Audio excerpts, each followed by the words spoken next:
একেবারে ভারতের ধাঁচে এবার রাশিয়ার উদ্দেশ্যে আক্রমণ শানালো ইউক্রেন। রাশিয়ার অন্তত 4টি বায়ুসেনা ঘাঁটি লক্ষ্য করে রাশিয়ার ড্রোন হামলা, এবং সেই ছবি আপনারা দেখছেন।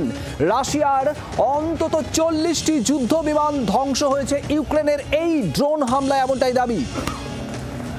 নজিরবিহীন হামলা, আর এই হামলাতেই ফিরছে পার্ল হারবারের স্মৃতি।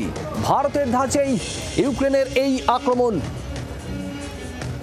রাশিয়ায় ঢুকে একের পর এক ড্রোন হামলা। রাশিয়ার একেবারে মূল ভূখণ্ডে সেনা ঘাঁটি, 4টি বায়ুসেনা ঘাঁটি লক্ষ্য করে এই হামলা।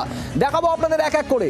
টার্গেট 1 রাশিয়ার ভিতরেই ইউক্রেনের এই অপারেশন বেলেয়া বায়ুসেনা ঘাঁটি, সেখানে রুশ সীমান্তে 4700 কিলোমিটার ভিতরে, এতটা ভিতরে ঢুকে তারপর হামলা চালিয়েছে ইউক্রেন বেলেয়া বায়ুসেনা ঘাঁটি। আর এরপর টার্গেট 2 ডিয়াজিলভো বায়ুসেনা ঘাঁটি, রাশিয়ার আরও একটি বায়ুসেনা ঘাঁটি, সেখানেও হামলা চালানো হয়। আর এই বায়ুসেনা ঘাঁটি রুশ সীমান্তের 700 কিলোমিটার ভিতরে, এখানেও ড্রোন হামলা চালিয়েছে ইউক্রেন। টার্গেট 3 ওলেনিয়া বায়ুসেনা ঘাঁটি, রুশ সীমান্তের 2000 কিলোমিটার ভিতরে, একেবারে রুশ ভূখণ্ডের মধ্যে একের পর এক বায়ুসেনা ঘাঁটিকে টার্গেট। ওলেনিয়া বায়ুসেনা ঘাঁটিতেও ইউক্রেনের ড্রোন হামলা। আর তারপর টার্গেট 4 ইউক্রেনের অপারেশন ইভানোভা বায়ুসেনা ঘাঁটিতেও রাশিয়ার এই বায়ুসেনা ঘাঁটি রুশ সীমান্তের 900 কিলোমিটার ভিতরে, একটার পর একটা রাশিয়ার বায়ুসেনা ঘাঁটিতে ইউক্রেনের ড্রোন হামলা, এবং অন্তত 40টি রাশিয়ার যুদ্ধ বিমান ধ্বংস হয়ে গিয়েছে বলে খবর। আর এ নিয়ে একটু কথা বলবো। আমার সঙ্গে নিউজরুম থেকে রয়েছেন আমাদের প্রতিনিধি সব্যসাচী চক্রবর্তী। সব্যসাচী, অনেকেই বলছেন নজিরবিহীন, কারণ যে কায়দায় হামলা হয়েছে আর যেরকম ক্ষতি করা হয়েছে বলা হচ্ছে, অন্তত 40টা যুদ্ধ বিমান ধ্বংস হয়ে গিয়েছে। একদমই। এবং তুমি যেরকম বলছিলে পার্ল হারবার মনে করিয়ে দিই 1941 সালে। তুমি ভাবো আমেরিকা কোথায় আর জাপান কোথায়, প্রায় 4000 কিলোমিটার উড়ে এসে জাপানের বায়ুসেনা যেভাবে মানে সম্পূর্ণ অপ্রস্তুত মার্কিন যে নৌসেনা ছিল তাদেরকে যে পরিস্থিতি তৈরি করেছিল, ঠিক সেই পরিস্থিতি যেন এখানে। তুমি বেলেয়ার কথা বললে, প্রায় 4000 কিলোমিটার ডিস্ট্যান্স ইউক্রেন সীমান্ত থেকে রাশিয়ার বেলেয়া, ওটা জাপানের দিকে, সেইখানে গিয়ে হামলা চালানো হয়েছে। এবং পার্ল হারবারের সঙ্গে সঙ্গে ট্রোজান হর্সের কথা আসছে। ট্রোজান হর্স কি? গ্রিক আর ট্রয় যুদ্ধের সময় বিশাল কাঠের ঘোড়ার মধ্যে করে গ্রিক সেনারা ট্রয়ের মধ্যে যেটা ঢুকে পড়েছিল, ঠিক সেভাবে ইউক্রেন স্মাগল করেছিল ড্রোন রাশিয়াতে। রাশিয়ান ট্রাক ড্রাইভারদের সঙ্গে চুক্তি করে সেই ট্রাকে করে কন্টেনার ভর্তি ড্রোন নিয়ে যাওয়া হয়েছিল যে টার্গেট সাইটগুলো তার কাছে। আর তারপরে ঢাকনা খুলে সেখান থেকে ঝাঁকে ঝাঁকে ড্রোন একেবারে বায়ুসেনা ঘাঁটি গুড়িয়ে দিয়েছিল। ইন্টারসেপ্ট করে যে ড্রোনগুলোকে ধ্বংস করবে সেই সময়টুকু পর্যন্ত পাওয়া যায়নি। এবং এই জায়গা থেকে যে ব্যাপক ক্ষয়ক্ষতি হয়েছে, 40-41টা যুদ্ধবিমান ধ্বংসের কথা রাশিয়ান অফিসিয়ালরা সরকারিভাবে স্বীকার করেছে, কিন্তু বেসরকারি মাত্রা অনেক।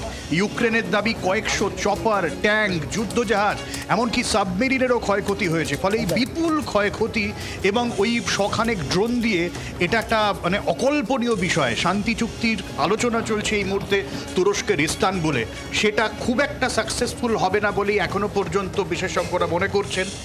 যদি না হয় তাহলে এরপর রাশিয়ার প্রত্যাঘাত কি হয় তাই নিয়ে কিন্তু শুভ এখন গোটা বিশ্ব। একদমই ঠিক, এই জায়গাটা আমি জানতে চাইছি। তার কারণ রাশিয়া কি চুপ করে বসে থাকবে? একেবারেই নয়, সেটা কিন্তু ধরে নেওয়াই যায় সব্যসাচী। এরপর তাহলে কি হতে চলেছে, ইম্প্যাক্ট কি পড়তে পারে? দেখো, ইম্প্যাক্ট নিয়ে হচ্ছে ডোনাল্ড ট্রাম্প চেষ্টা করেছিলেন, তুমি জানো তিনি ব্যর্থ হয়েছেন।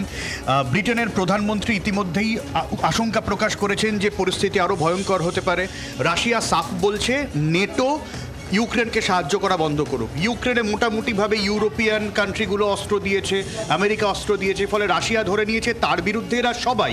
এই জায়গায় দাঁড়িয়ে ইউক্রেনের ওপরে রাশিয়ার যদি ভয়ঙ্কর প্রত্যাঘাত হয় এবং তাতে আটকাতে রাশিয়াকে থ্রেট মনে করে ইউরোপিয়ান দেশগুলো যদি যুদ্ধে জড়িয়ে পড়ে, তাহলে শুভ বুঝতেই পারছো যে সেটা একটা মানে তৃতীয় বিশ্বযুদ্ধের যে চর্চা বহুদিন ধরে চলছে সেদিকে চলে যাওয়ার একটা আশঙ্কা থাকলেও থাকতে পারে। আমরা আশা করবো সেরকম হবে না, কিন্তু এরকম একটা আবহাওয়া তৈরি হয়ে আছে ওই জায়গা জুড়ে।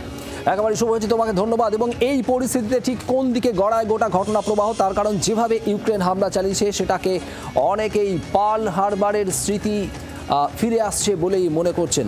আমরা এই নিয়েই কথা বলেছিলাম অবসরপ্রাপ্ত সেনাকর্তা কর্নেল শান্তনু রায়ের সঙ্গে। কি বলছেন তিনি, শোনাবো আপনাদের। 17টা ড্রোন রাশিয়ার ভেতর থেকে, because Russia is quite a corrupt country also, ভেতর থেকেই ওদের রাশিয়ার মধ্যে রাশিয়ার বেসেস এর উপর অ্যাটাক হয়েছে। There are 40 strategic bombers plus which have been damaged. That is nearly 1/3 এর ওপর ওদের স্ট্র্যাটেজিক বম্বার্স গুলো ড্যামেজ হয়েছে। আর বলা যায় কি দুটো ব্রিগেড হেডকোয়ার্টার বেলেন্সকি আর ওলেনস্কিতেও ওদের কি বলে অ্যাটাক হয়েছে, ড্রোন অ্যাটাক হয়েছে। তারপরে অ্যাবাউট 500টা মতন drones have been fired by Russia. এই যে প্ল্যানিং করে অ্যাটাকটা হয়েছে রাশিয়ান স্ট্র্যাটেজিক লোকেশনদের ওপরে, এতে কিন্তু পুতিনের ইগোতে আঘাত হবে। বাংলার আওয়াজ, বাঙালির আবেগ, জি 24 ঘন্টা।